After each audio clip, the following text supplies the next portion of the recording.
وخطر ولا الأمان، إنه تكبر ببطء ولا تكبر بسرعة، السمعة ولا الأرباح، مشروع واحد كبير ولا 10 مشاريع صغيرة، شريك ولا تشتغل لوحدك، الاستثمار ولا الادخار، البيع ولا التسويق، موظف ولا صاحب مشروع، رأس المال ولا الفكرة، الغربة ولا بلدك، السفر ولا الاستقرار. ما انصحش حد يسافر دلوقتي، لان السفر دلوقتي بدل ما انت هتتعب جسديا، انت هتتعب نفسيا من كتر الاحداث اللي بتحصل حواليك. مش هنتكلم في حته الحلال والحرام، لان دي كل واحد على حسب ضميره وعلى حسب تربيته وعلى حسب البيئه اللي هو طالع منها. الغربه ما حدش بينفعك غير نفسك وبس، غير نفسك وبس. آه. مفيش لا خال ولا عم ولا قريب بينفع نهائي. مفيش حد بينفعك في الغربه الا ابوك واخوك، واللي هيقف جنبك بكلمه عايز قصادها كلمتين. حصل. وانت فاهم انا قصدي ايه. في يوم من الايام لو قلت لك انا عايز ابقى زي الشخصيه ديت او اوصل لنصها، انا بقول لك انا مش هعرف. كاريزما جميله جدا لدرجه ان انت لما تقعد معاه مره واثنين وثلاثه تحب تقعد معاه، وشخصيه متمكنه جدا في الادوار بتاعتها. السلام عليكم ورحمة الله وبركاته، متابعينا الكرام من كل مكان، أهلا وسهلا بكم في بودكاست على المكشوف. وزي ما وعدناكم هنا بنسمع الحكاية من صاحبها، النجاح زي ما هو والفشل زي ما حصل، ولكن إن شاء الله ما فيش فشل، إن شاء الله تكون حياتنا كلها نجاح في نجاح. والنهاردة ضيفنا العزيز والأخ الكبير أحمد حربي، بوب الصعيد، زي ما يقولوا كده ملك السوشيال ميديا، التوب في مجال. حبيبي يا ابن فوكس، بنتعلم منك والله. حبيبي ابو حميد. الله احنا يبارك عايزين فيك يا نعرف رب. برضه مين احمد حربي. تقريبا ما فيش حد يعرف هنا كتير احمد حربي، يعرفه بس بوب الصعيد. والله انا اخوكم احمد الحربي، من محافظه جنة. بس يعني الاول انا مبدئيا انا من محافظه جنة الاساس، بس كنت مقيم في القاهره في منطقه شعبيه اسمها امبابه، غنيه عن التعريف. مصر اكيد. اكيد يا عم. منبع الرجوله. حصل والله. بس انا حاليا يعني سني 38 سنه، ما شاء الله ما شاء الله خريج بكالوريوس تجاره، ما شاء شعبة محاسبة. الله. الله اكبر. حاليا أنا مقيم بدولة الكويت من سنة 2013. ما شاء الله العمر كله ليك. مؤسس براند كينج لاند في دولة الكويت. يعني هو شغال من 2016، واحنا اشتغلنا عليه وطورنا الفكرة وخليناها رسمي يعتبر من 3 سنين كده تقريبا، ما شاء الله. ومكملين وعلى الله التسهيل. على الله ما شاء الله عليك. بس انت فاجأتني لما قلت لي بكالوريوس تجاره، لان تقريبا الناس واخده فكره عن بتوع السوشيال ميديا دول ان هم المستوى التعليمي بتاعهم مثلا دبلوم او كده او اقل من الدبلوم. ليه فقرأت. ما عندك اسماعيل كابو برضو بكالوريوس تجارة؟ والله اه، ما شاء الله. احنا عندنا يا عم اسماعيل اساطير. كابو. اساطير.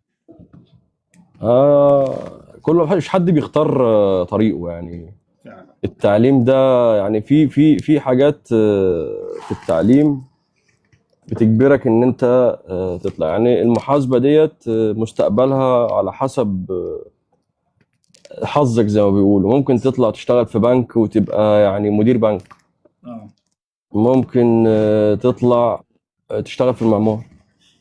فعلا. ما هو برضو السبل اللي حواليك او البيئة اللي انت بتطلع فيها هي اللي بتهيئ لك المستقبل.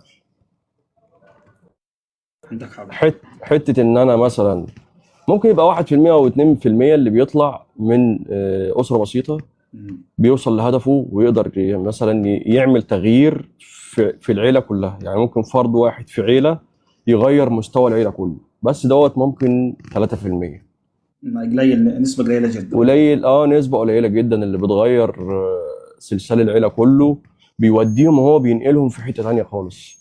مظبوط. فعلى حسب برضو البيئة اللي انت بتطلع بتربى، الشخص بيتربى فيها. ممكن بيطلع بيلاقي مثلا والده، بيلاقي عمامه، بيلاقي اخواله كلهم في وظائف كويسة والرأسمالية عندهم مظبوطة، مم. فبيقدر يوفر لنفسه فرصة عمل كويسة، او حد من قرايبه بيديله الدعم. او صح. حد من اهله. مظبوط. ففي الاول وفي الاخر محدش بيختار حياته. دي بطرق. والرضا والقناعة كنز لا يفنى. لا يا أخي، فعلا والله. طيب بما انك انت راجل مغترب لك سنين، يعني تقريبا فوق داخل في 15 سنه دلوقتي واكتر، هل تنصح حد يسافر ويتغرب ولا يقعد في بلده؟ والله يا فوكس، احنا على مدار السنين كلها يعني في ناس جت قبلنا عاشت آلاف السنين والمركب ماشية. بس. ففي كلام الناس بتحب تسمعه وفي كلام الناس ما بتحبش تسمعه. امم. يعني أنا من وجهة نظري أنا الشخصية بقول لك إن الغربة حاليا، الناس اللي متواجدة في الغربة من 20 سنة لورا و30 سنة ناس مؤسسة نفسها كويس جدا وعندها علاقات كويسة جدا وعندها المقدرة إن هي تقعد هنا مرتاحة، أمورها ماشية والدنيا تمام وزي الفل، بغض النظر عن الظروف اللي حاصلة عالميا. تمام. وفي وفي كلام تاني الناس ما تحبش تسمعه، إن لا الغربة باظت، وإن لا ما بقاش فيها خير، وإن الوضع سيء. فعلا. فكل واحد بيتكلم عن من حسب منظوره. أنا من منظوري إحنا جينا لقينا الوضع كذا، استمرينا واشتغلنا عليه وتعبنا وربنا رضانا، والرزق ده بتاع ربنا. مفيش حد هيقدر يقول لك مثلا لا ما تسافرش، لا لو جات لك فرصة عمل حلوة سافر. اه. مفيش ثوابت، الغربة ما فيهاش ثوابت. اللي يقول لك الغربة فيها ثوابت، لا. انا ربنا كاتب لي رزقي في حاجة معينة بتعب عليها، ربنا هيقدمها لي على طبق من ذهب. لكن لو انا بلعب وبنام والكلام ده كله، لا، ما انا مش هقارن الناس ببعضيها، ده اكيد. رزق. اللي بيسعى ففي بيلاقي. الوضع الحالي انا بصراحة ما انصحش حد يجي جديد، تنصحش حد يجي جديد؟ ما انصحش حد يسافر دلوقتي، لان السفر دلوقتي بدل ما انت هتتعب جسديا، انت هتتعب نفسيا من كتر الاحداث اللي بتحصل حواليك، ومن كتر التفكير، ومن كتر قلة الشغل. ومعلش يعني في ناس جت ليها سنة واثنين وثلاثة واربعة ما عملوش اي حاجة. فعلا. في ناس بقالها 20 سنة و30 سنة بسم الله ما شاء الله. النجاح في الغربة بيبقى 4% 5% بس. يعني لو انا عندي من البلد مثلا، في استاذ يا حبيبي، لو انا عندي في بلدي في 100 واحد مسافرين، هتطلع اه. منهم مثلا من ضمن ال 100 دول أربعة أو خمسة بالكتير، 5% هم اللي بيحققوا نجاحات كبيرة جدا اللي أنت بتشوفها، عربية وخير وفلوس وي اه. 5% فقط. فعلا. مش هنتكلم في حتة الحلال والحرام، لأن دي كل واحد على حسب ضميره وعلى حسب تربيته وعلى حسب البيئة اللي هو طالع منها. إحنا بنتكلم بشكل عام. لكن أي حد دلوقتي عايز يسافر هيتعب جدا جدا جدا. طب لو لي حد مثلا. لا، هو الغربة ما فيش حد بينفع فيها حد. الغربة ما حدش بينفعك غير نفسك وبس، غير نفسك وبس. اه. مفيش لا خال ولا عم ولا قريب بينفع نهائي. مفيش حد بينفعك في الغربة إلا أبوك وأخوك. غير كده أنا ما أعتقدش إن في حد هيقدر يقف جنبك، واللي هيقف جنبك بكلمة عايز قصادها كلمتين. حصل. وأنت فاهم ويفضل أنا قصدي العمر إيه. كله. فاهم، ويفضل العمر كله يقول لك انا وقفت جنبك وانا جبت لك شغل وانا قعدتك وانا نومت لك والكلام من ده كله. اتقالت. وعلى فكرة معظم اللي متغربين، امم. هنتكلم عن وجه قبلي وجه بحري، يعني خليه على جنب. وجه قبلي ثلاث ارباع الناس اللي متغربه، واخد بالك، اه. شايله ناس كتير في ورا ظهرها. يعني في ناس عايشه على قفا ناس. الناس بتبص للمغترب دلوقتي ان انت بسم الله ما شاء الله ربنا كرمك وي وي وي وي، ما يعرفش ان مهما كان ربنا عاطيله ايه. في وراه ناس بتاكل، وفي ناس وراه بتشرب، وفي ناس وراه بتصرف. مع العلم ان في حاليا الركود اللي حاصل في الخليج مأثر على اهلنا في مصر. اكيد. فاهمني؟ اه. ففي ناس بتعيش على قفا ناس. المغترب دايما مظلوم. المغترب مظلوم، وبرضه عندنا احنا يعني في الوجه القبلي زي ما انت قلت الدخل بتاعهم بيعتمد الاول على اولادهم اللي هم متغربين. كلام فهم مظبوط. فهم اللي شايلين الشيلة، يعني لو الواحد فينا قعد فهم برضه حياتهم يعتبر بتوقف زي ما هو وقف هنا، هناك برضه بتوقف معاهم. اكيد طبعا، ده كلام مفروغ من امره، لان احنا عندنا مفيش بيت، مفيش حد فيه، مفيش قريه تطلع منها مثلا. مم. يعني مثلا على مستوى الجمهوريه كلها، انا اعرف ان محافظه الفيوم ثلاث ارباع محافظه الفيوم بيسافروا ايطاليا. اه لو اتكلمت مثلا على جنا اغلبيتهم سعوديه والكويت مظبوط. والامارات. مم. بلاد وجه الدلتا انا ما اعرفش بصراحه، يعني في اماكن ناس بتسافر فرنسا، وفي ناس يعني المقصد ان في آه، قرى او بلاد معينه بتلاقي بيروحوا فيه بلد اشخاص معين. طلعت الدوله دي، مم. فالانتشار الغربه عندهم في الدوله المعينه بيبقى منتشر. فعلا زي مثلا واحد طلع فهو بياخد ابن عمه وياخد واحد صاحبه من نفس القرية. اه، انا دخلت حته في محافظه الفيوم اسمها تطون. اه تطون دي يا فوكس تخش كلها عباره عن فيلل.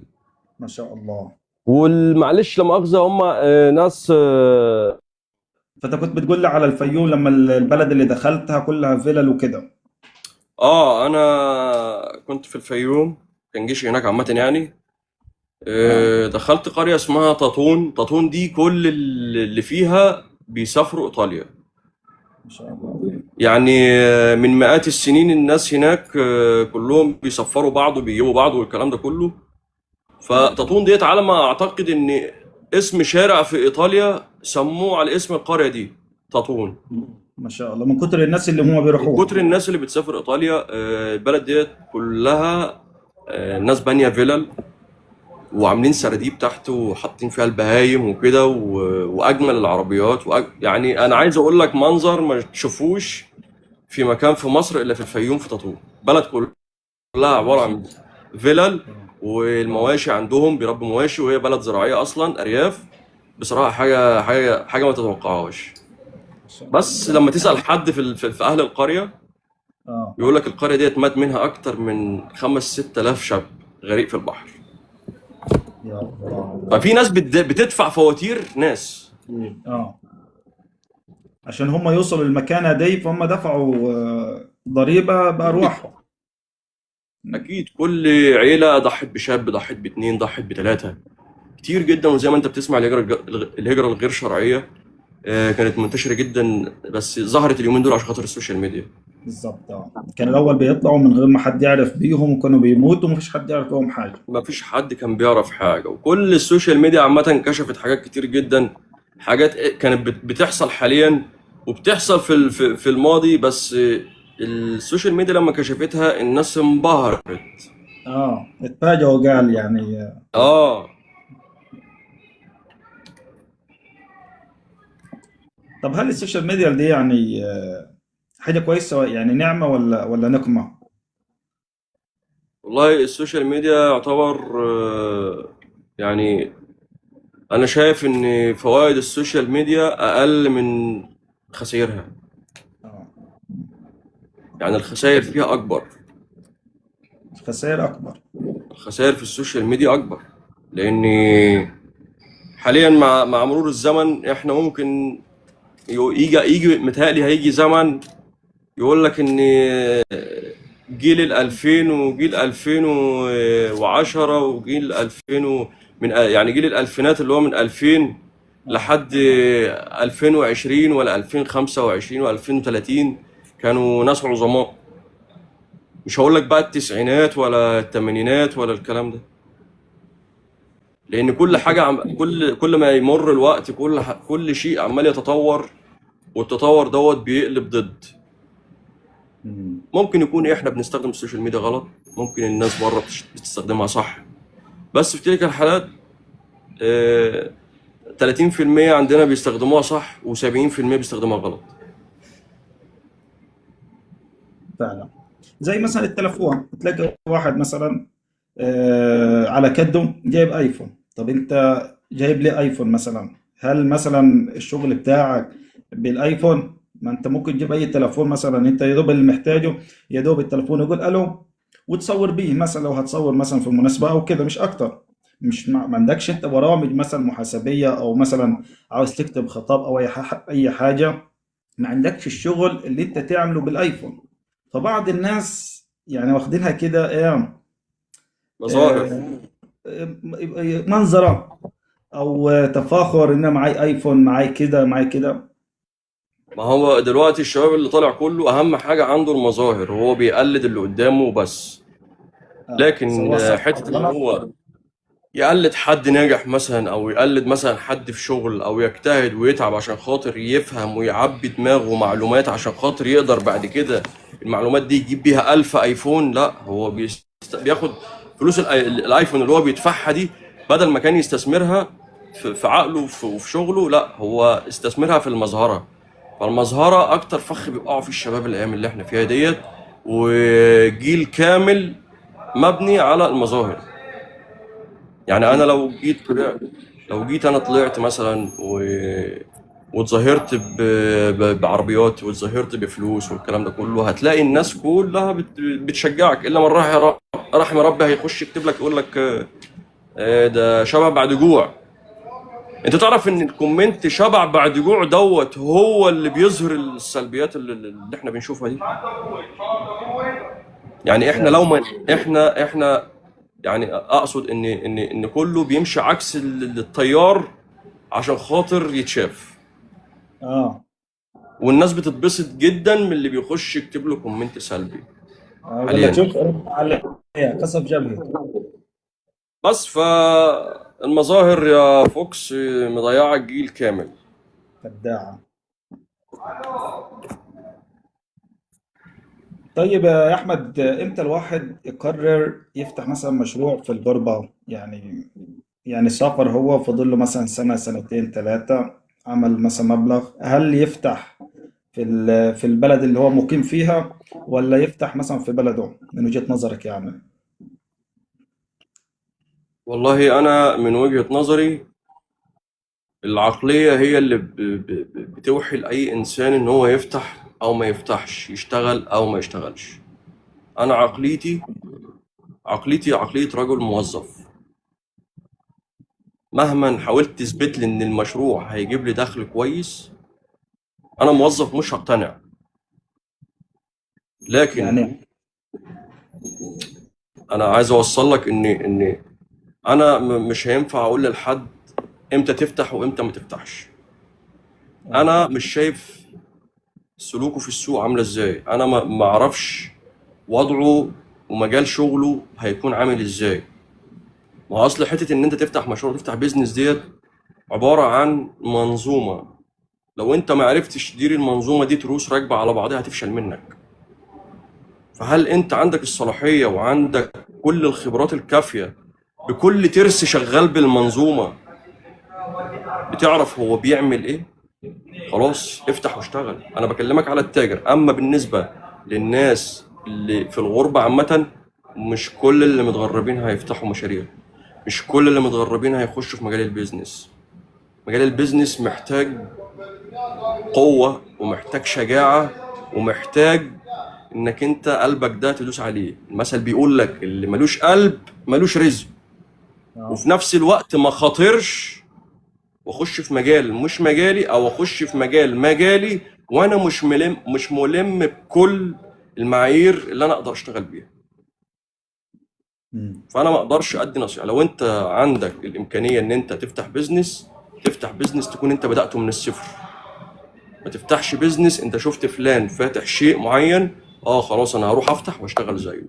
لا مش هينفع، مش هتنجح، هتفشل. انك تفتح بيزنس زي شخص انت شفته ناجح، لا. انت عايز تبقى زي الشخص الناجح ده، ابدأ الشغل من اوله، هاته من تحت. من اول لما تخش المحل وتشتغل وتمسح وتكنس وتجيبها من الصفر لحد ما تبقى راجل عارف الشغلانة اولها واخرها وعارف خباياها ايه. لما تيجي تشتغل هتعرف خباها فين، تعرف تشتغل ازاي، عشان تعرف تحط عمدان الشغل. وانا ينفع اجي اشوف مقاول اشتغل مقاول، لا ده انا اجيب 5 6 صنايعيه يشتغلوا لي واجيب لهم شويه خشب. انت معاك الفلوس بس ما عندكش الفكر، ما عندكش عندكش الفهم. انا ما ينفعش اشوف الفكرة مقاول. والخبرة. ما ينفعش اشوف مقاول ده ما كانش مقاول وجاب شويه شغل وبتاع. انت في اسرار انت ما تعرفهاش. طب ما يمكن اخوه مثلا هو اللي بيوجهه، بيقول له اعمل واحد اتنين تلاته. ما يمكن في صنايعي من ضمن الصناعيه دول مشاركه مثلا، وهو اللي موقفه على رجليه. ما تشوفش الصوره من بعيد، خش جوه الصوره وبص ورا الصوره شوف في ايه. لكن انت هتخش وتقول لا انا هشتغل مقاول زيه، لا، انت في خبايا في الشغل مش هتعرف توصل لها. في عامل في وسط الشغل هيوقعك. في واحد بينزل لك منتجات مضروبة هتأذيك في شغلك فيما بعد. فهتلاقي نفسك بعد ما تبني العمارة هتقع على دماغك. ياما ناس فحت كتير وقعوا. انا في حتة ان انا انصح اي حد مغترب يفتح، لا، هو من نفسه وطموحه وشغفه هو اللي هيخليه يخش المجال ويبدأ ان هو عايز يغير من نفسه. مهما تقول لحد مثلا تعالى افتح واشتغل واعمل وسوي وي وي وي، مش هيقتنع. ولو مشي ورا كلامي هيفشل. لكن الطموح والشغف النابع من جوه الشخص ذات نفسه هو اللي بيخليه يتطور، وهو اللي بيخليه يقدر يخش في اي استثمار وبيزنس وينجح فيه. يعني انت عاوز تقول لي لو حبيبي يا ابو الواحد حسين، كلام كبير. حبيبي يا ابو عمار، اخويا السنوسي. لو الواحد مش شغال في المجال ده من تحت لحد ما وصل التوب، ما يفتحش فيه حاجة بدأ. يعني واحد مثلا شغال في مجال تاني ويروح يفتح مجال غير مجاله، فهنا بيوقع 100%. ممكن يقع 50% في حاله واحده بس، لو هو معاه راس مال. اه. انا هخسر. انا قدامي الخساره ديت حاجتين: يا اما يكون عندي راس مال يخليني اتخطى الدروب اللي انا هقع فيه عشان اقدر اواصل واكمل، يا اما مش هيكون عندي راس المال وهضطر ان انا اطلع من تحت الصفر تاني، هقع على دماغي. آه. في حاجه في الشغل عندنا، في البيزنس عامه، اسمها اداره المخاطر. لو جيت سالت برضه. اي حد من الشباب اللي فاتحين شغل وبيزنس والكلام ده كله، قلت له يعني ايه اداره المخاطر، هيقول لك يعني ايه. مش هيفهم. معرفش. ما يعرفش ان لو جبت موظف بس سالته قلت له انت ايه شغلك، هيقول لك اداره مخاطر. تقول له يعني ايه، هيضحك عليك. وانت راجل معلش في الكلمه، لا ذاكرت تنميه بشريه، ولا ذاكرت اداره اعمال، ولا ذاكرت تنظيم الوقت، ولا فهمت الدنيا بتقولي، ولا فهمت لعبه البيزنس عامله ازاي. مع العلم ان الناس ديت بتاخد رواتب مهوله جدا، بس مش الليفل بتاعنا. فاهمني؟ ليها ليفل معين كده، ربنا قدرنا ونوصل له ان شاء الله. يا رب. حبيبي يا فوكس. حصل لا يا ابو والله انت حسين. ما شاء الله عليك. يعني طب انت ليه دخلت في المجال بتاعك؟ هقول لك ليه انا دخلت في المجال بتاعي. انا ممكن اجيبها لك من مثلا من 2004 و2005 و2006 و2007. تمام. انا كنت في الاعدادي وكنت بشتغل جنب شغلي. كان في حد كويس كده، الله اعلم هو عايش ولا لا. لو كان عايش الله يوفقه في حياته يا رب، ولو كان متوفي الله يرحمه. كان اللهم اسمه ايمن جد الله. ايمن جد الله كان عنده ورشه بيصنع شنط حريمي، وبيصنع البوك الحريمي الصغير ده. اه. فالحمد لله انا اشتغلت مع الراجل ده. دخلت الورشه بتاعت التصنيع دي، جبتها من الارض. كان الصنايعي لا مؤاخذه بيمسك حته الجلد او حته البطانه يدهنها مثلا كلها كده او غيرها من على الجناب، انا افرشها على الارض تحت المروحه تنشف المها. دي باخد شغلانه. 35. كنت باخد 35 جنيه في الاسبوع. يعني كنت طاير من الفرحه، مفيش حد قد، مش شايف حد. فمن هنا بدات مجال ايه، تصنيع الجلود. مجال اه. تصنيع الجلود بدأ معايا من هنا. فأنا كنت ملم بالشغل، وكنت دماغي كلها في الشغل وبس. عدت عليا سنتين، بقيت أنا اللي ماسك الورشة كلها، وأنا اللي بستلم الطلبية، وأنا اللي بفصل الشغل حتة حتة بإيدي لحد ما يتكيس ويطلع ويتسلم ما شاء فدي ادتني خبره. مم. فاهمني؟ يعني حتى انا لو مسكت اي قطعه مثلا عندي، اعرف فعلا الصنايعي اللي اشتغل فيها عيبه ايه. يعني عيب الصنايعي اللي شغال في الورشه اللي تصنع فيها انت المنتج اللي عارف، وصل عندي، انا عارف ايه الخطأ اللي معمول في القطعه. انت شارب المهنه جايبها من تحت، مفيش كلام. مم. فهو دوت اللي دخلني في المجال. وانا لما جيت الغربه جديد، ما كانش فيه قدامي غير حلين، حاجه من الاتنين: ايوه. ينجح يا تنجح ينجح يا تنجح. ينجح. بالظبط، مفيش تاني. ما كانش قدامي حل من الاتنين غير اللي انا ينجح. حته افشل دي مش موجوده. اشتغلت في المعمار، واشتغلت في قهوه. مم. طب انا هحكي لك موقف. انا لما جيت دوله الكويت جواب زياره، جيت 3 شهور. اه. عمي مقاول هنا ومعاه شركات، فجابني جواب زياره على الشركه بتاعته. حلو. وانا قلت خلاص، انا كنت التزمت في الغردقه، وخدت كورس انجليش، وخدت كورس روسي، وقلت خلاص انا هسيستم اموري هنا، انا مش همشي، انا هبدا حياتي من هنا. خلاص انا خدت سنتين جيش وخدت بعض وطلعت، وقلت لا، انا خلاص انا لازم اسس نفسي في الغردقه، وهقعد اخد الكورسات ديت، وهشوف بقى هشتغل على مركب، هشتغل على البحر. المهم اللي انا هعدي زي الشباب بتوع الاقصر اللي واقفين حمالات وشعرهم قد كده والثلاث اربع سلاسل، هوب معاه بولنديه طالع بيها على بولندا، هوب معاه روسيه طالع بيها. فجاه لقيت هي اسباب. ايوه. انت فين؟ جواب الزياره بتاعك طلع. جيت خدت ال3 شهور، بقيت ادور على شغل. والله انا مؤهلتي كذا كذا كذا كذا كذا كذا. حلو. كلمت كل اللي انا اعرفهم: يا جماعه الخير، انا محتاج شغل، لو في قدامك شغل. ايوه يا ابراهيم، انا قدام، انا يعني موجود وعايز شغل. وكل الناس اللي كانت حبايبي ما فيش. ايوه يا مم. سيد، انا عايز شغل. انا عايز شغل. انا ما فيش حد خالص قال لي خلاص ماشي هشوف لك، انا في كذا حد معرفه هكلمك. ما فيش حد قضى معايا رد مصلحه عليك. خالص. هو اللي دوب الكلام كده يقول لك خلاص ماشي هشوف لك دلوقتي، هشوف لك وبعد كده. فقعدت مع نفسي شويه كده، فقلت ايه اكتر مكان انا بوريك بس التفكير للسعي بيوديك لفين. اكيد. قعدت افكر مع نفسي شويه كده في البيت.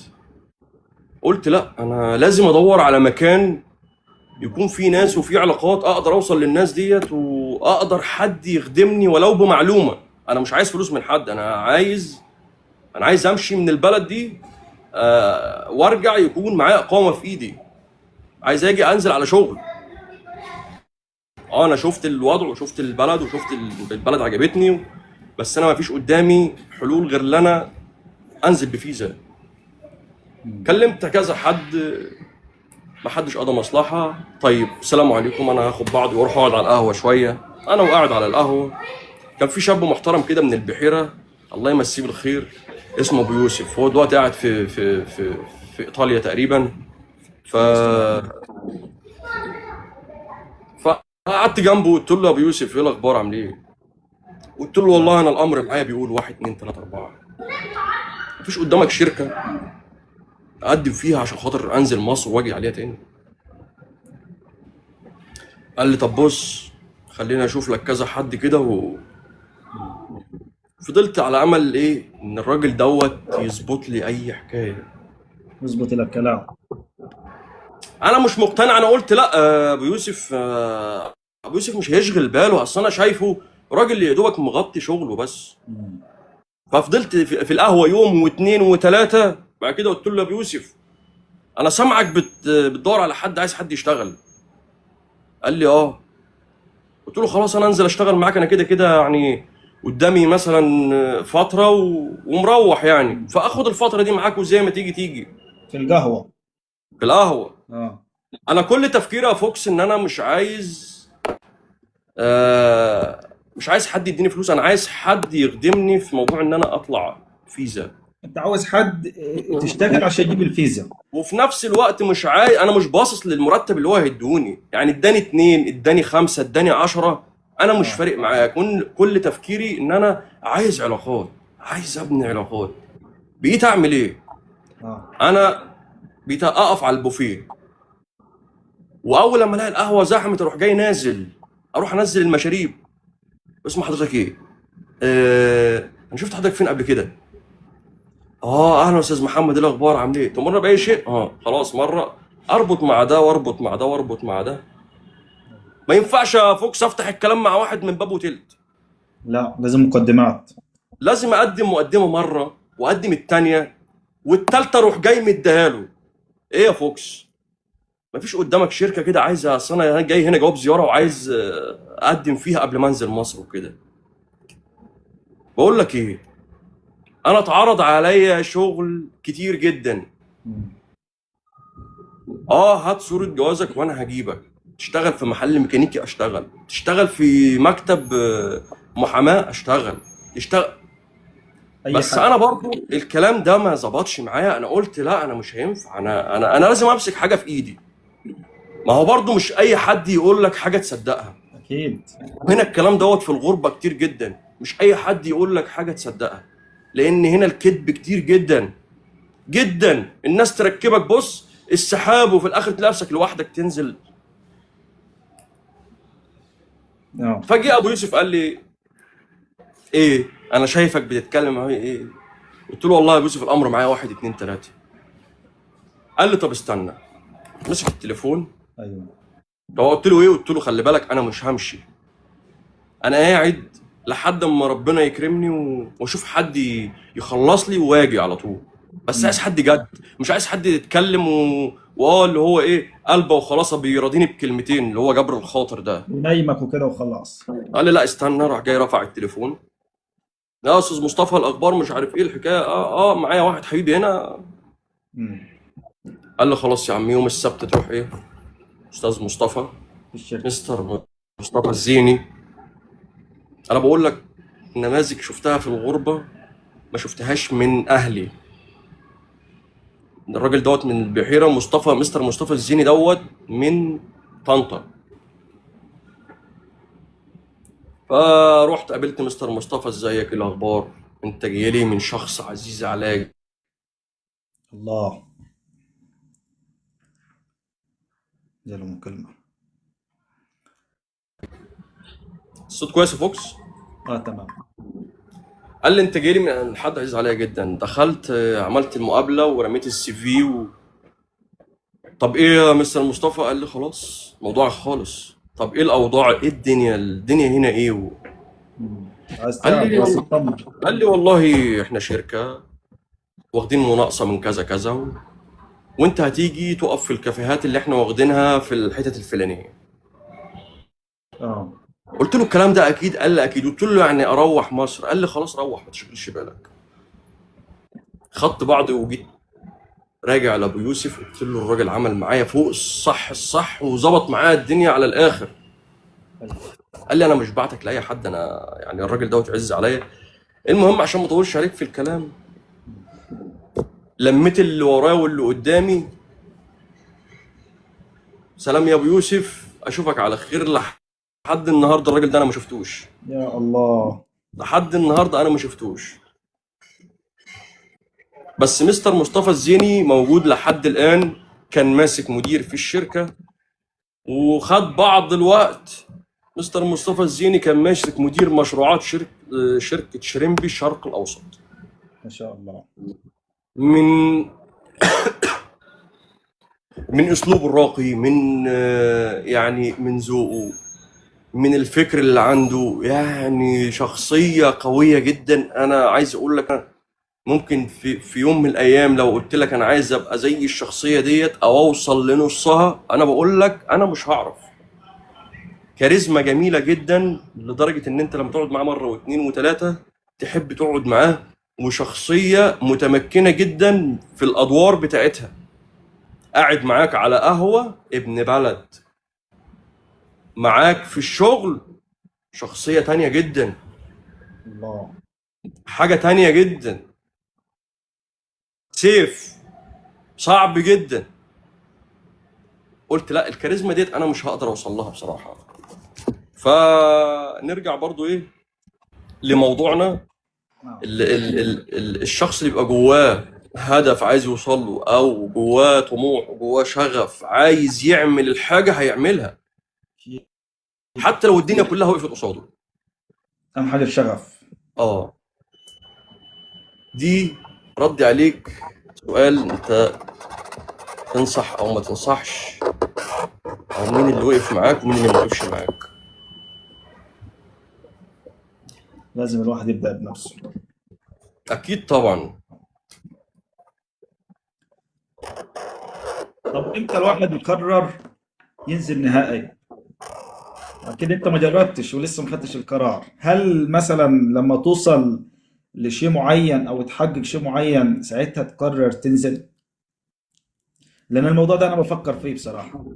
والله يا فوكس، هو موضوع قرار انك انت تنزل من الغربة دوت وتبطل غربة عايزة راجل، مش عايزة فلوس. اه، فاهمني؟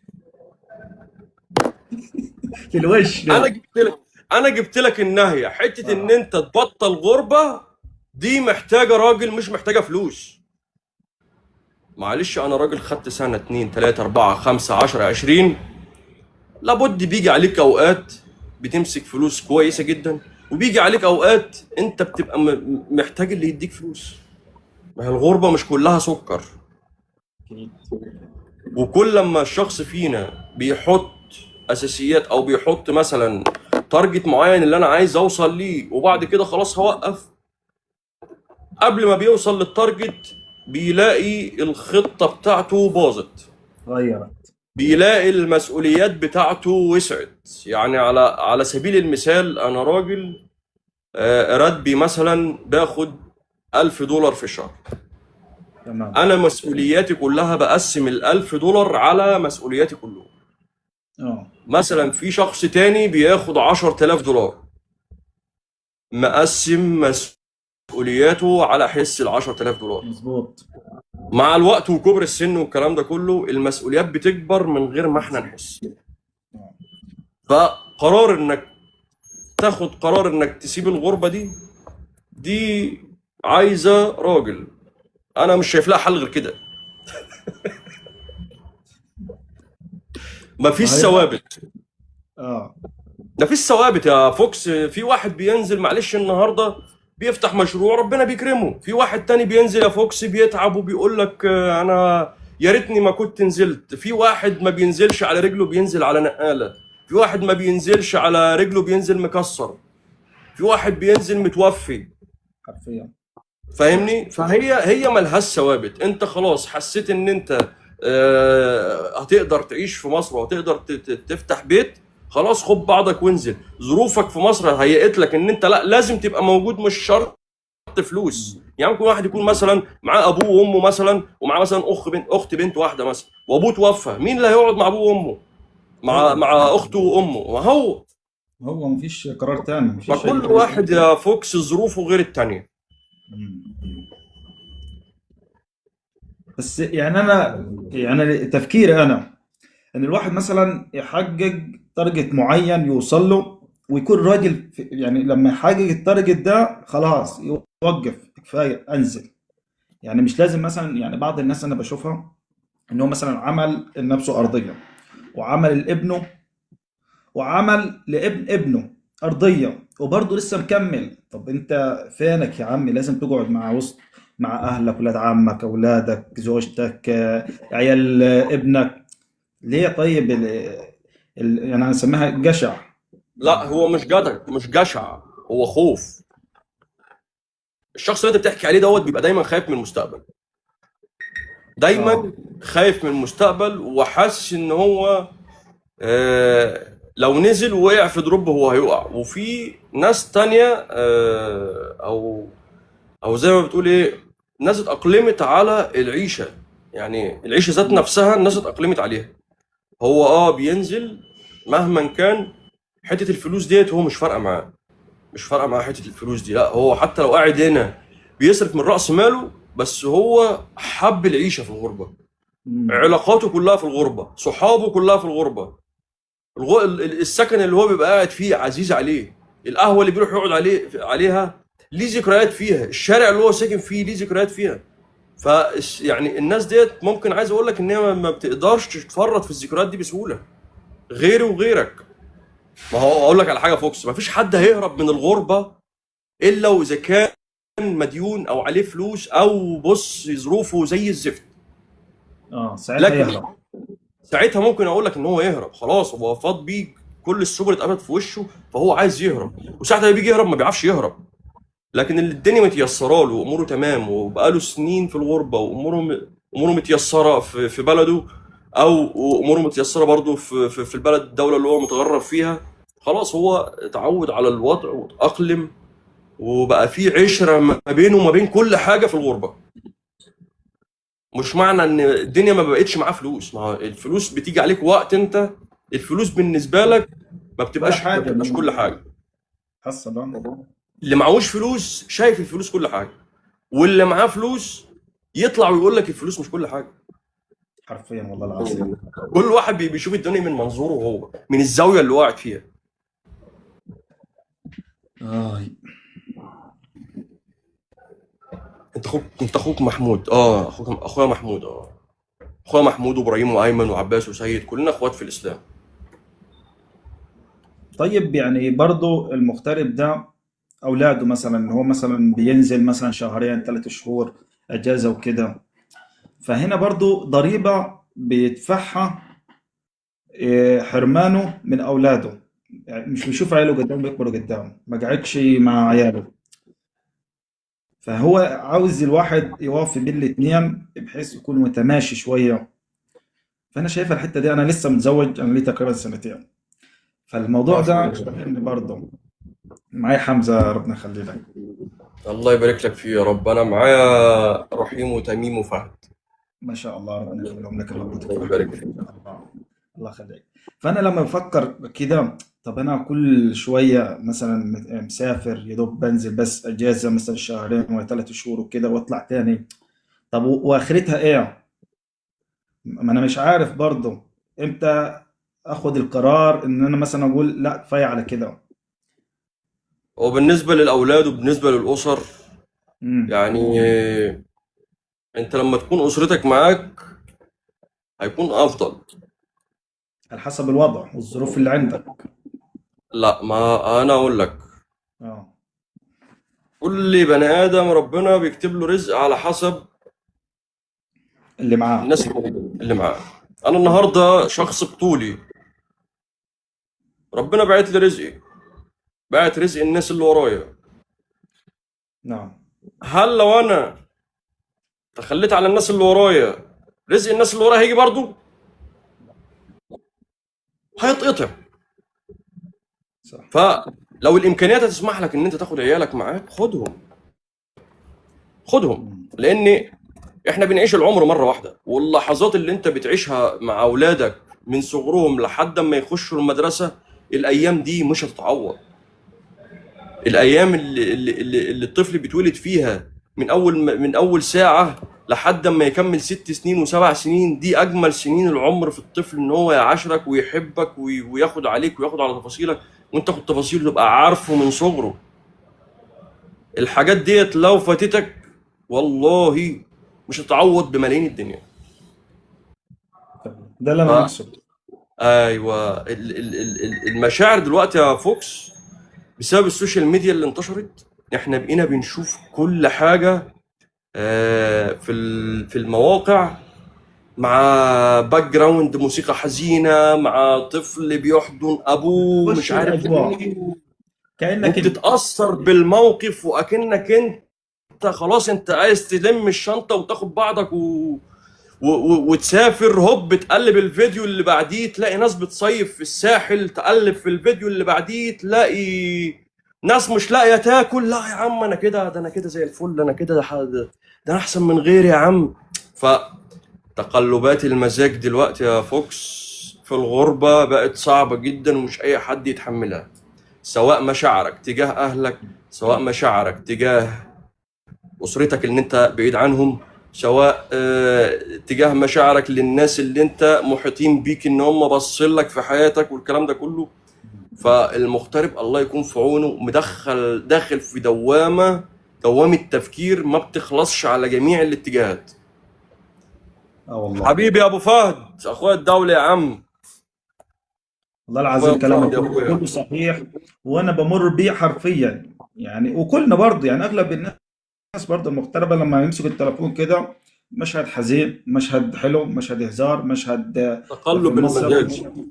اه. تقلب المزاج وحش جدا. بتخلي الواحد مش مركز، بتخليه مشتت، ايوه مش عارف ياخد صح. قرار. وده ايه افضل وسيله للكلام ده كله يا فوكس؟ ان انا اه. اكون قريب لربنا، واخد بالك، واشوف يومي بيقول لي ايه اللي مطلوب منك. مطلوب منك تعمل واحد اتنين تلاتة، مم. وتسيب المركب تمشي زي ما ربنا رايد. اه. انت مش هتغير اي شيء في الكون، ولا هتغير اي شيء. انت كل خطوه بتاخدها بتحاسب عليها فيما بعد. انا لو خدت خطوه بحاسب عليها بكره. اللي انا بعيشه النهارده هيترد لي بكره. انا النهارده لو قاعد من الشغل وفي جيبي فلوس، هصرف الفلوس دي بكره. بعد بكره ما بعيش فلوس خلاص. فاللي انا بعمله النهارده، فلو انا شغال النهارده وفي جيبي فلوس، هاجي بعد بكره معايا فلوس. فانا القرار اللي انا هاخده النهارده يا فوكس هيأثر عليا بكره، والقرار اللي انا هاخده السنه دي هيأثر عليا السنه الجايه، سواء اذا كان قرار في مصلحتك او مش في مصلحتك. ده مظبوط. عيب بلاش غلط، بلاش غلط يا هيكي، بلاش غلط. عبد الله لواري شاب عزيز علينا وهنقل منه بس بعد اللايف.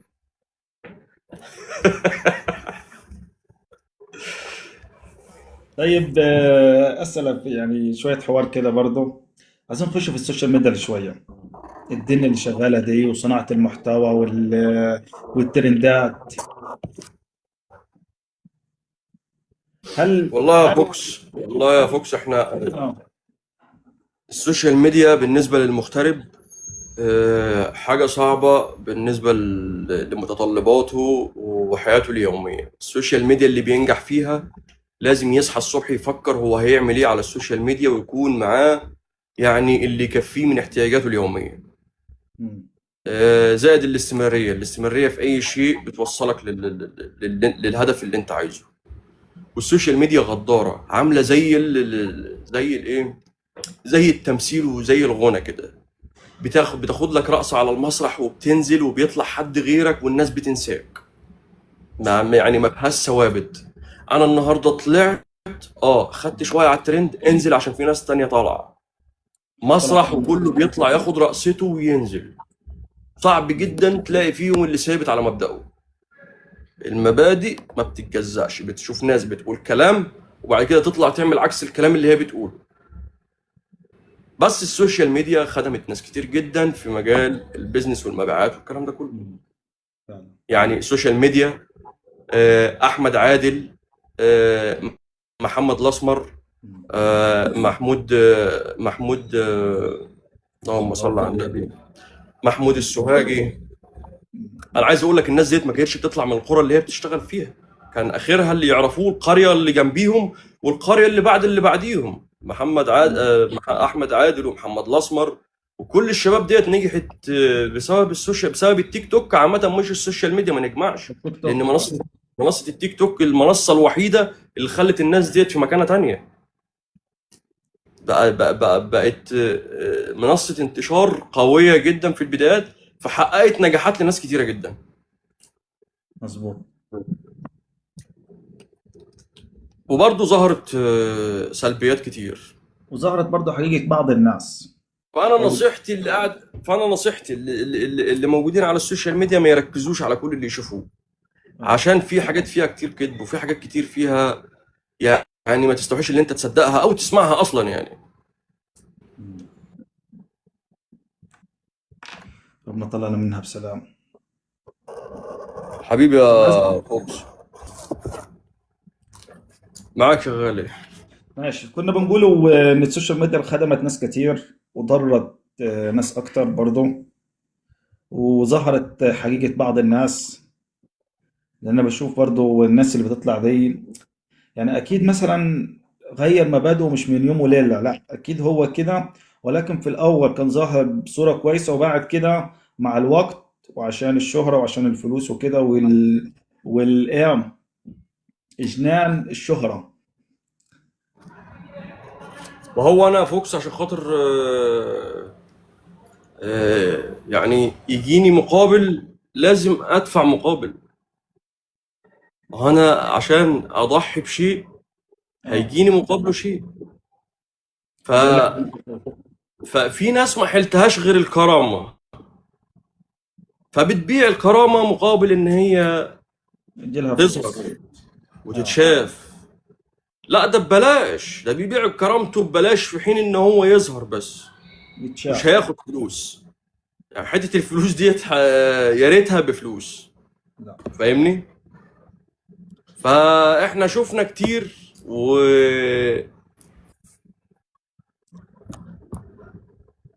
ثواني بس التيك توك مديني. تعمل اللي بتاع كده. اه ايه دي بقى انا. دي عشان انت ليك ساعة ما حطيتش ايدك على الشاشة، فعايزين نتحقق انك انت مش ريبورت.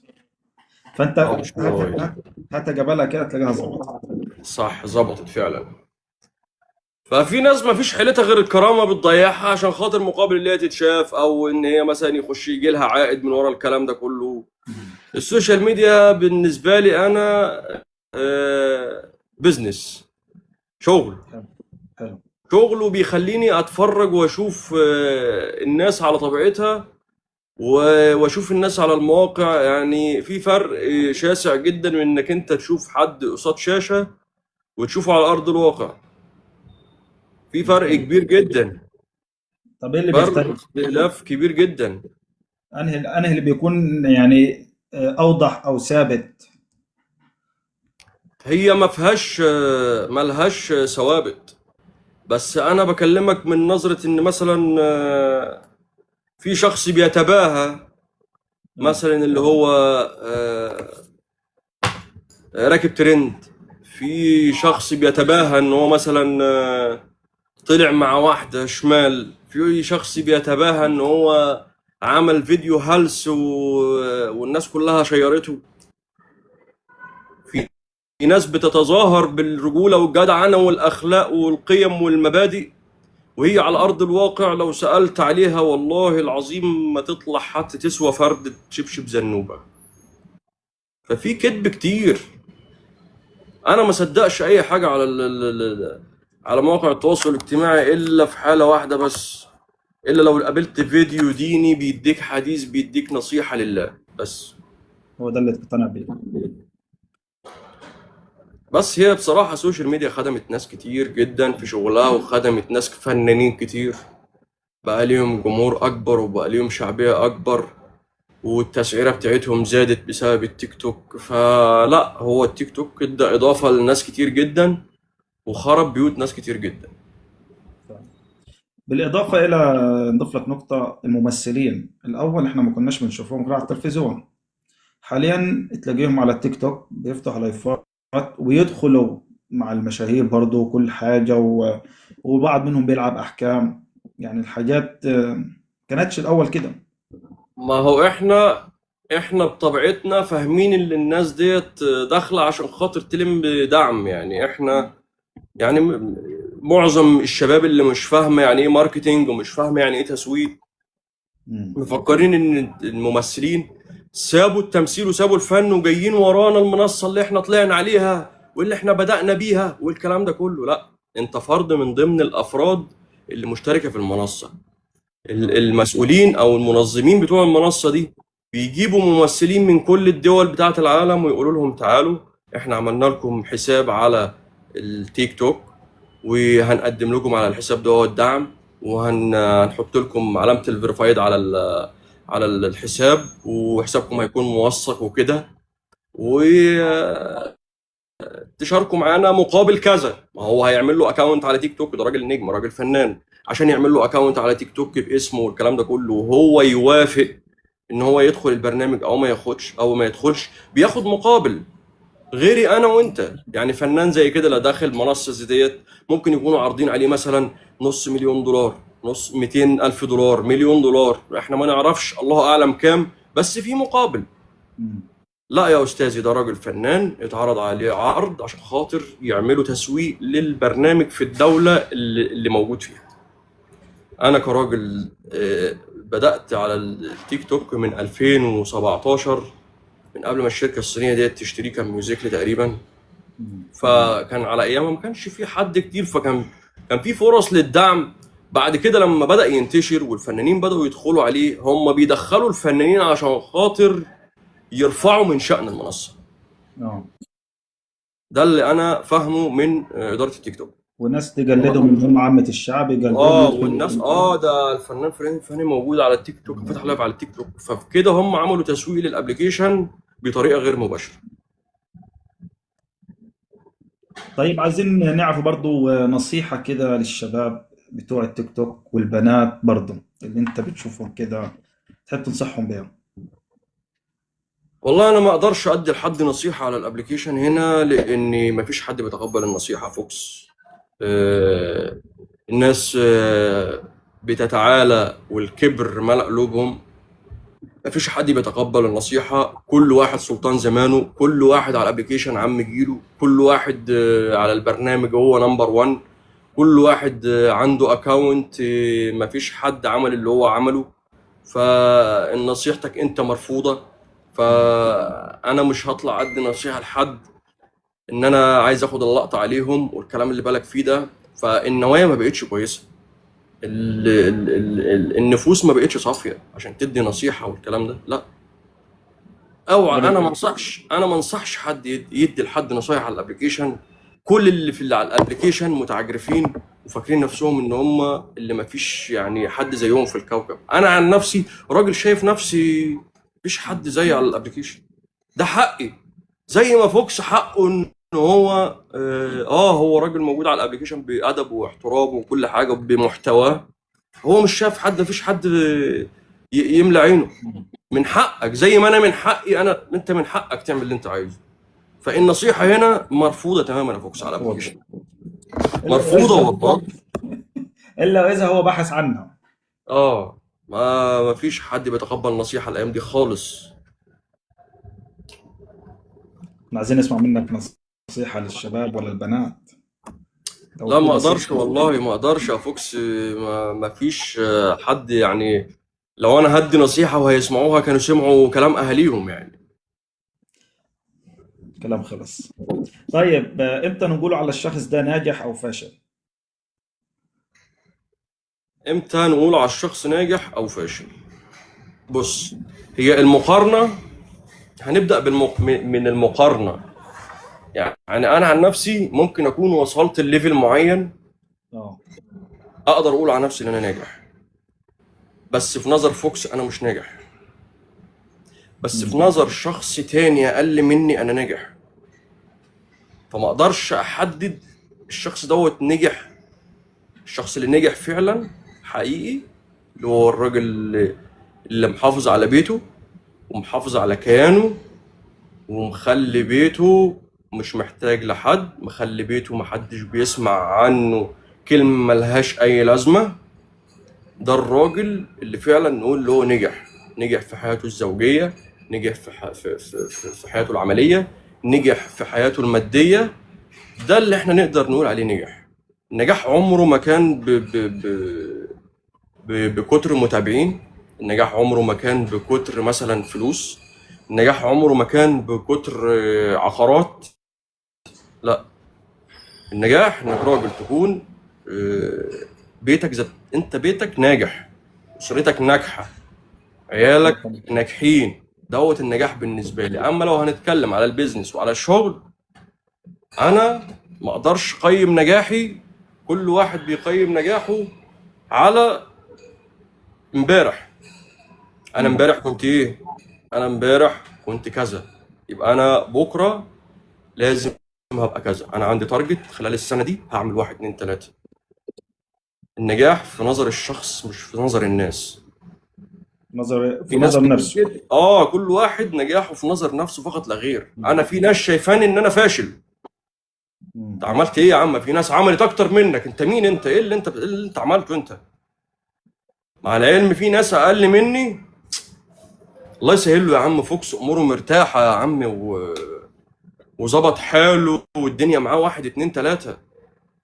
فزي ما في ناس هتشوفك ان انت فاشل، في ناس شايفك ان انت ناجح. اللي اقل منك شايفك ناجح، واللي اعلى منك شايفك ان انت ما عملتش حاجه. انا في كل اللي تحتيه واللي فوقيه انا مش شايف حد. انا اشوف نفسي النهارده ايه عن بكره. انا كنت امبارح ايه والنهارده بقيت ايه، النهارده ايه وبكره هبقى ايه. ده النجاح بالنسبه لي انا. طب النجاح حظ ولا تعب وكده يعني في ناس تطلع كده كده مرة واحدة، هل ده يعني بيكون هم أذكياء يعني، ولا في حتة كده؟ والله بص يا فوكس، انا هقول لك على حاجه. آه، هو الاجتهاد هيوصلك للعالميه، بس ايوه. بعد عمر طويل. انما توصل للعالميه وانت سنك 35 سنه، لا كده احنا نقول ايه، انت كده في حاجه فيك غلط. انت كده لازم تدينا رقم الشيخ اللي انت رحت له، آه. يا اما تدلنا على الفانوس اللي انت دعكته. بس. فاهم؟ كل حاجه الشخص بيتمناها بتجيله، بس في الوقت اللي مش مناسب. انا كان حلمي اللي انا ابني بيت واتجوز. اه. بنيت بيت واتجوزت بس متغرب، ما عشتش فيه. انا كان حلمي اللي انا يكون معايا عربيه واتمنظر بيها واطلع اتصور زي ما كنت بشوف الناس. جبت العربيه مش راكبها. امم. جبت العربيه وركبتها وعملت كل حاجه وخلاص، استمتعت فخلاص انا وصلت للمرحله اللي انا، لا ايه ده ملذات الدنيا ما بتخلصش. ده انت كل لما تكون عايز حاجه وتوصل لها بتلاقي نفسك الليفل بتاعك عالي وعايز توصل لحاجه تانية. حته الثراء الفاحش جاي من الفواحش. شابوا عليك. ما بيجيش لان في ناس كتير بتشتغل وبتتعب ليل نهار، بس اللي بيشتغل بدماغه غير اللي بيشتغل بدراعه. مظبوط. حبيبي يا دكتور، اخويا يا عم، اخويا رمال واحد بس، علم من اعلام مركز نجاة. طيب، البيزنس ولا صناعة المحتوى؟ انا متهيألي يا فوكس صناعة المحتوى ديت بالنسبة لي انا بشوفها زي لاعب الكورة. صناعة المحتوى دي انا بشوفها زي لاعب الكورة. لاعب الكورة دوت ما لازم يتمرن. ينفعش ما ينفعش يحترف في نوادي ويلعب في نوادي كبيرة الا لما يكون طالع من الناشئين عشان يقدر يخش نادي كبير. من صغره طالع على ف مم. موضوع السوشيال ميديا بالنسبه لي عامل زي لعيب الكوره، لازم تبداها وانت فاضي وانت حياتك فاضيه، ما تكونش متزوج، ما يكونش وراك مسؤوليه، ما يكونش وراك بيت، ما يكونش وراك بيزنس، ما يكونش وراك اي حاجه خالص. انك تبدا صناعه محتوى يكون تفكيرك كله في مفيش المحتوى. حاجه فيه غير في صناعه المحتوى. انك انت تقعد تدرس تتعلم وتبداها وانت دماغك فاضيه. لكن بيزنس مع صناعه محتوى لا، صعب، صعب جدا كمان. البيزنس ده مظبوط. حاجة، البيزنس ده حاجة وصناعة المحتوى ده حاجة تانية خالص. أنا ممكن أكون شغال في بيزنس وأعرض الشغل بتاعي على إنما صناعة محتوى، صناعة المحتوى بتتجزأ مش هقول لك 3 أجزاء ولا 4 أجزاء، لا ده فيها ألف طريق، ألف طريق، ألف مجال. آلاف الطرق في السوشيال ميديا، مش طريق واحد. طب ولكن أنا المخاطرة عندي شعور إن هم بقوا مرتبطين بعض أوي اليومين دول. بيخدموا على بعضهم. انا دلوقتي بقيت يعني اللي انا شايفه ان السوشيال ميديا بقت مربوطه بمجال البيزنس جامد جدا، اه. وهم اللي وصلونا للدرجه اللي احنا فيها دي.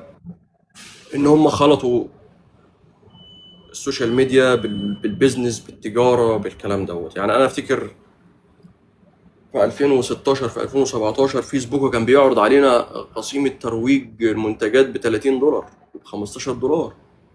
يعتبر مبلغ. انا ايامها كنت شغال بالاونلاين. اه. آه، انا كنت بعمل يا فوكس الاعلان اليوم ب 3 دولار، يعني كانت ال 10 دولار كنت ممكن اعمل بيها 3 ايام. اليوم ب 3 دولار انا كنت ممكن يجي لي في اليوم 20 اوردر، ما شاء الله. يعني كان يجي لي 20 طلب من اه. 3 دولار بدفعهم بالاعلانات. مع العلم من ساعه ما طلع التسويق بالمحتوى والفيسبوك بقى فيه ليه اداره وليه سياسات والموضوع كبر وبداوا يتوسعوا فيه، بقى فيه ميديا وميديا باير وميديا باينج وديجيتال ماركتينج فصعبوا الامور علينا. انا كنت بتاكد زرار، انا عندي منتج، كام صوره، 4 صور 5 صور بنزلهم، خلاص اعمل بوست. من البوست نفسه كنت بعمل ترويج، ما شاء ما الله شاء كان الله. 20 طلب 25 طلب في بيجوا. انا ما كنتش ملاحق على الشغل. مم.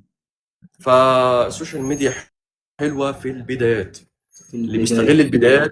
البدايات، بيستغل البدايات في اي تحديث او اي ابديت بينزل جديد بيستفاد منه جدا جدا جدا. انا واحد من الناس استغلت الفيسبوك لما كان الناس ما تعرفش يعني ايه تسويق، فاهمني؟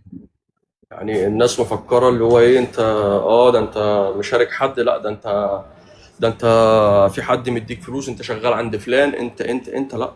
انا جت عليا ايام وليالي انا كنت بقعد اجهز طلباتي من الساعه 6 المغرب لحد الساعه 1 2 بالليل، بنام ساعتين عشان اصحى الساعه 6 الصبح اطلع اوصل الطلبات.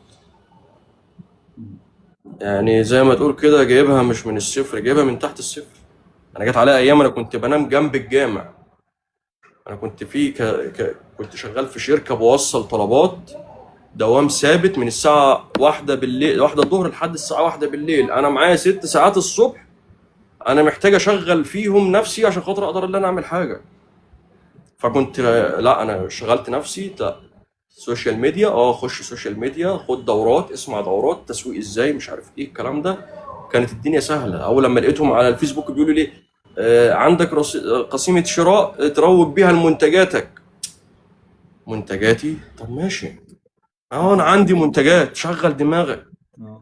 ففي فلاش بيجي لك كده انت لو ما خدتش بالك منه انت خلاص خلاص راح عليك.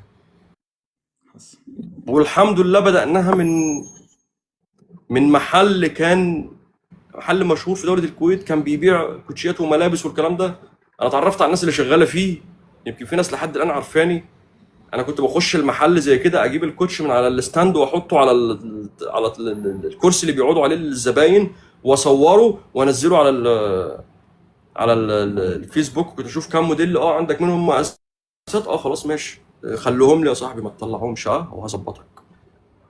واخدهم زي كده اروح جاي رافع الاعلان. انا ما عنديش بضاعه، انا كل اه. اللي حيلتي صفحه فيسبوك، واخد بالك، والعربيه بتاعت الشركه اللي انا شغال بيها. بس. خلاص انا راتبي في الشركه اليوم كان ما يعادل مثلا 20 دولار. انا كان شغلي مثلا في الشغل كان ما يعادل في اليوم 20 دولار. لا انا كنت اشتغلت على السوشيال ميديا. اول لما لقيت الفلاش جالي كده على الفيسبوك، لا روج للمنتج بتاعك، قلت خلاص ماشي اروج للمنتج بتاعي. رحت جبت المنتج وحطيته، ما شاء الله لقيت تفاعل. قلت الله، اما الدنيا حلوه اهي، هات انا عايز مقاس كذا، انا عايز مقاس كذا. ليه بقول لك انا الخبره بتفيدك، اللي انت بتعمله النهارده هيفيدك بكره. انا في 2000 و 2011 2012 و13 10 و11 و12 كنت بذاكر انجليش وروسي والكلام ده، فتعمقت في الانجليش شويه. فلما جيت هنا لازم فلقيت انجلش عندك. الانجليش، لا الانجليش اتركن خلاص. انا كنت في بالي ان هو اتركن خلاص ملوش مم. لازمه. انا بعد ما اسست نفسي وانا قلت لا انا هشتغل في السياحه والكلام ده، لا جيت هنا آه، تسويق ومنتجات، لا روح السوق ده، هات القطعه ديت وصورها ونزلها، هوب لقيت ايه ده الموضوع جميل. لا زي ما انا بقى كمل بقى، آه. هاي اي وونت، هاي جيف مي يو هاف سايز. فاللي حلو. انا عملته من سنتين، اللي انا ارجع عملته لك في دلوقتي. 2010 و2011 2012 لقيته في 2016. ف... تقصده في 2016. اه. الامور كلها شابكه في بعضيها، مش شرط عشان خاطر ان انا مثلا اذاكر حاجه النهارده انا مش هستفاد بيها، لا بكره هتفيدني.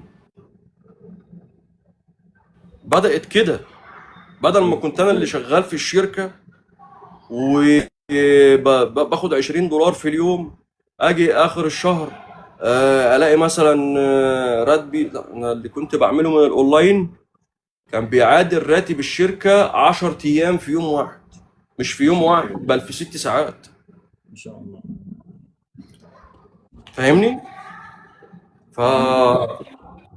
فتجارب بجد تخليك ان انت ايه، تستمتع وانت بتعيش الكلام ده. يعني لما يعدي عليك فترة من الزمن تحس ان اللي انت عملته ده جواك بيديك حافز ان انت عملت شيء جميل محدش عارف بيه، ما بوحتش بيه لحد، ما قلتش بيه لحد، مم. بس انا عايش عليه.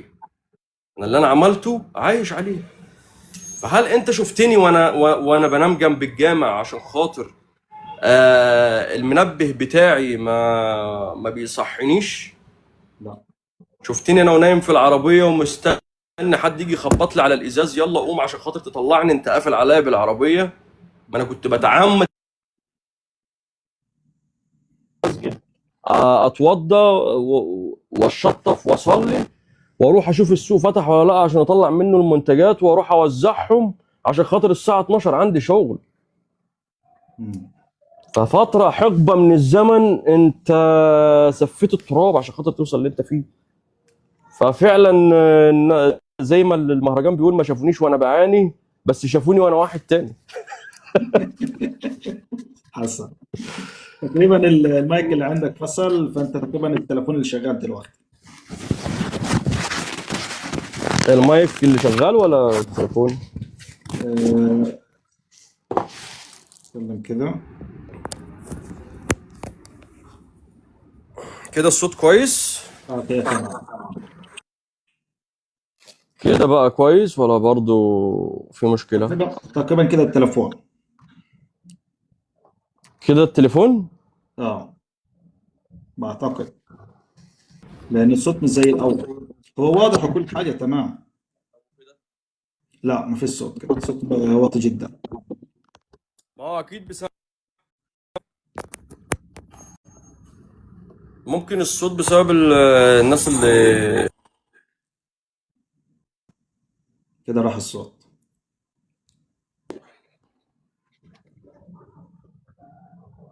تمام.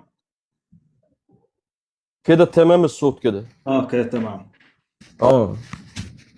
طيب، يعني المخاطره ولا الامان ان الواحد يعيش يخاطر، ولا يبقى مثلا شغال بوظيفه كده ثابته، او يفضل عليها؟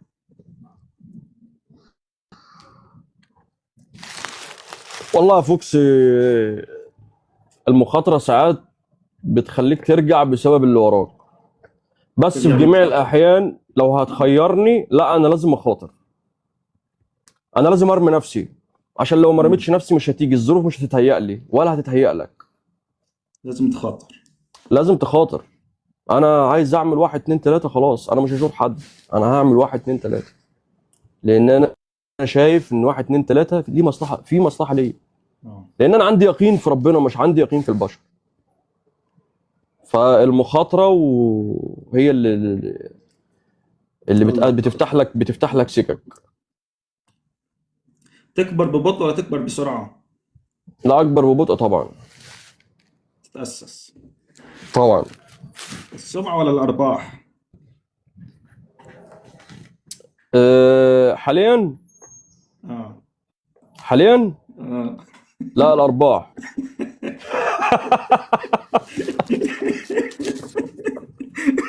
شايفني انت عمال اقول لك. لا لا لا لا لا لا لا، الارباح. ماشي. طول ما بعيد عن الشرف خلاص، مش مهم السمعه، في اي حاجه تانية سهله. الشرف والكرامه. مم. طيب، مشروع واحد كبير ولا 10 مشاريع صغيره؟ مشروع واحد كبير اه، ولا ولا 10؟ 10 مشاريع صغيرة؟ اه. مشروع واحد كبير. آه، أنا يعني ممكن يكون الوقعة فيه كبيرة، مم. فممكن مشاريع 10 مشاريع صغيرين، فانت ممكن انت وبتقع واحده واحده هتقدر تلم نفسك. يعني تختار العشر مشاريع؟ اختار العشر مشاريع طبعا. صح. ما انا اختارش توقعت منك. ما اختارش الكبير خالص، اه. لان وقعته صعبه.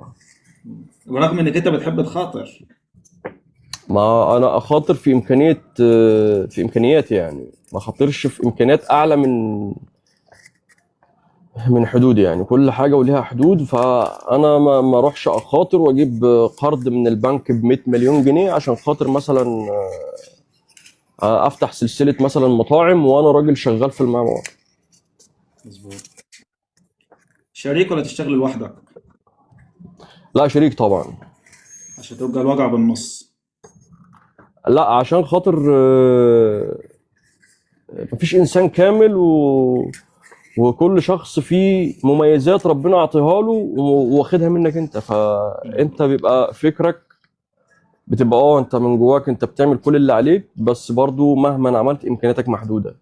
مم. فالشخص اللي بيبقى معاك بيكمل. على حكم فكرك انت وعلى نظرتك انت وعلى سوء على قد فهمك انت وتجاربك في الحياه، انت هتكون العامل الكبير انك تختار الشخص الصح.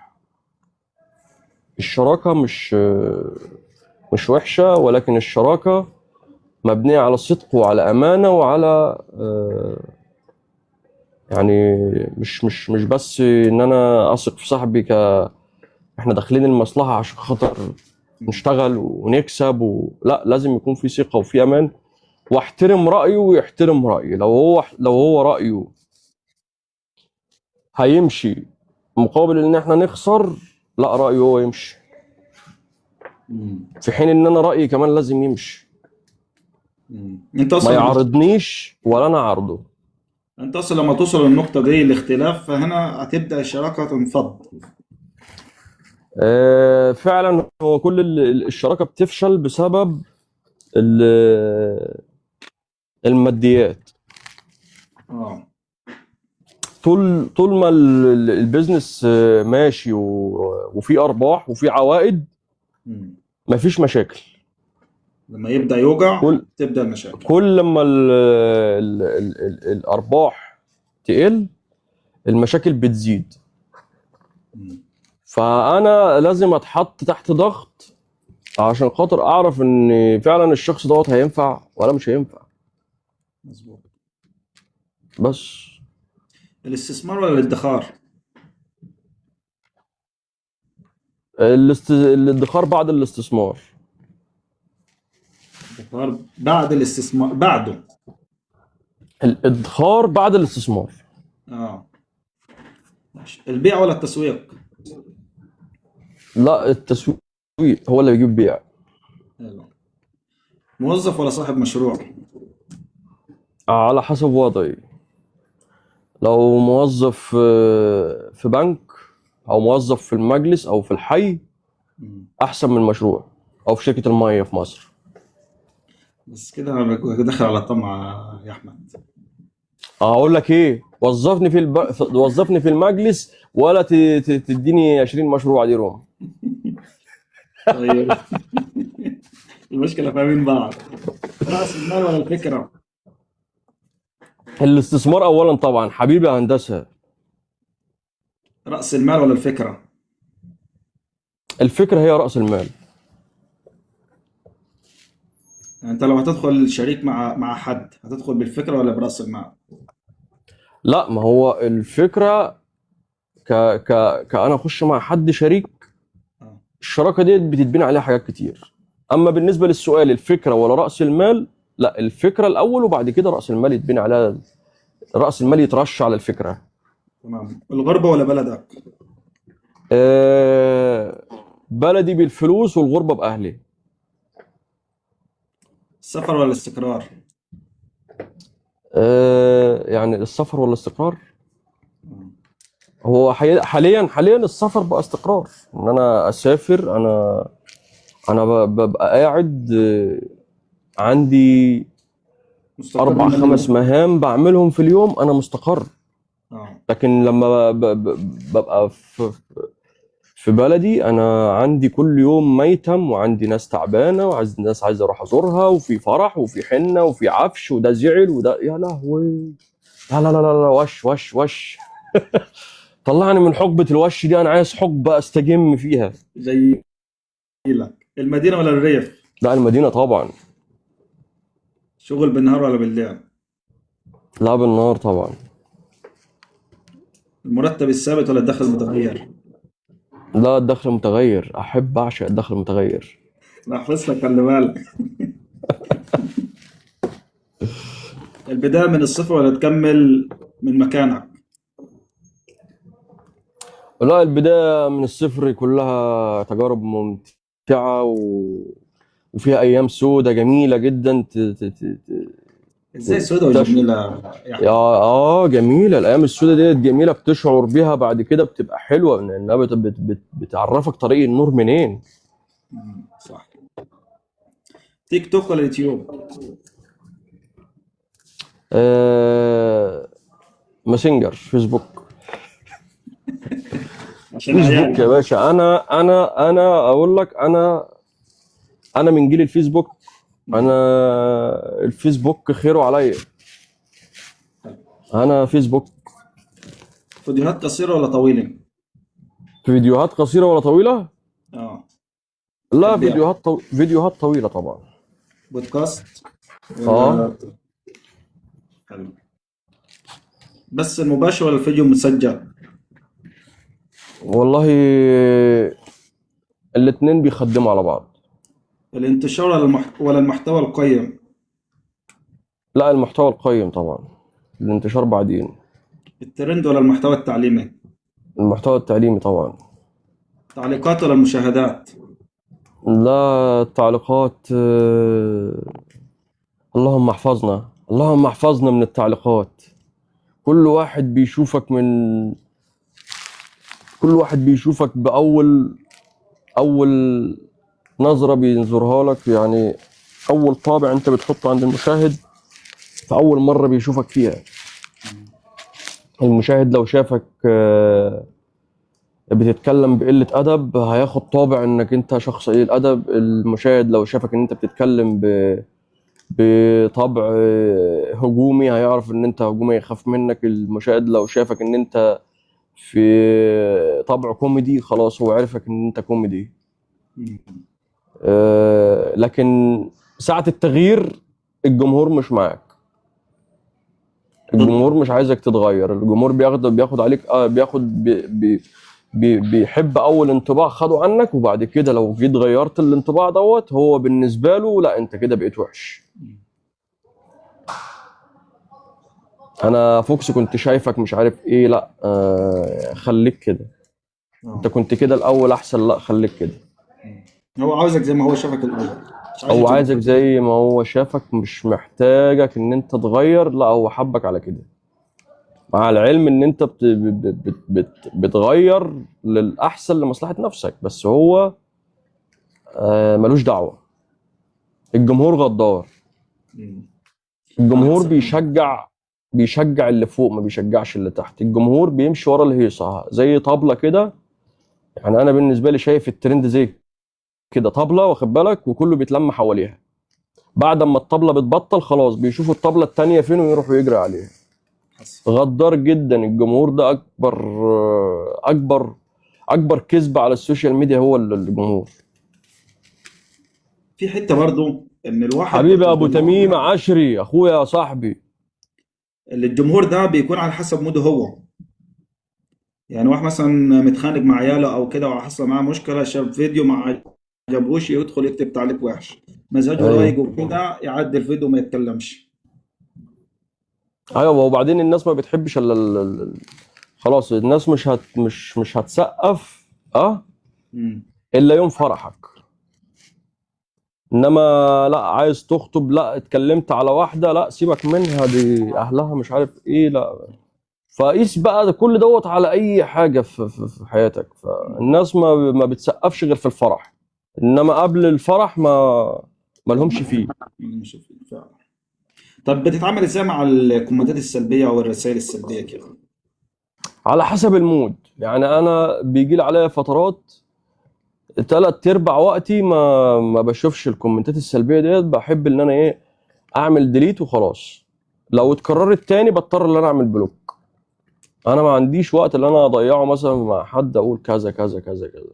لكن صح. في اطار الشغل انا بحب الكومنتات بحس اللي بتوضح. بتبقى، بيوضح بحب ارد في السلوك. اطار الشغل لان الشغل مستمر. لكن فيديوهات عاديه وكوميدي وسوشيال ميديا وهزار والكلام ده كله، لا انا مش هضيع وقتي في هزار، انا هضيع وقتي في معلومه توصل لعميل، معلومه توصل لحد اخاف على زعله، لان انا راجل عندي بيزنس وراجل عندي شغل، فلازم الناس تشوفني بصوره كويسه عشان خاطر اقدر استمر واكمل في السوق اللي انا شغال فيه.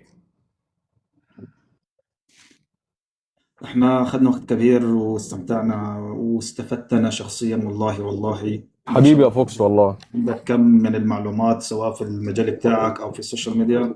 الناس اللي عندي برضو كلهم يعني مستمتعين جدا بكلامك.